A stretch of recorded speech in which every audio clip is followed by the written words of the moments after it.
The police say they've struck at the core of a major drug syndicate that's been operating in the Auckland region. They've arrested 26 people, seized more than $10 million in assets, including commercial drug-making equipment. Nita Blake-Persen reports. Over the last 2 days, police swooped on 34 properties across Auckland to net people they say are key players in the illicit drug scene. Among the 26 people they've arrested, police say some were involved in the importation of Class A and B drugs, including methamphetamine and MDMA.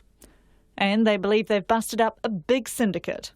So more than 100 police staff were involved over the last 2 days in the termination, including our armed offenders squad, dog section, asset recovery and money laundering team, and New Zealand Customs. Acting Detective Inspector John Brunton says the investigation has been running for 7 months and the raids happened in some of Auckland's poshest suburbs: Kohimarama, St John, Auckland Central, Remuera, Kumiu and Westmere.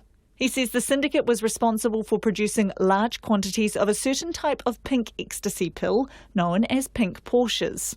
The investigation has worked its way up the network and managed to get the importers and the distributors and the producers of these pills.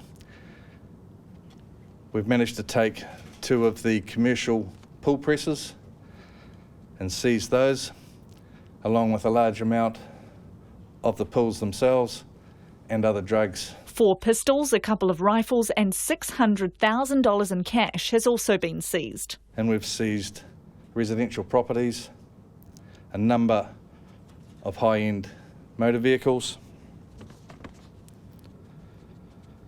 and seized frozen bank accounts. Those high-end motor vehicles include a Ferrari, a Porsche, an Audi and Harley Davidsons, amounting to $1.2 million in vehicles alone.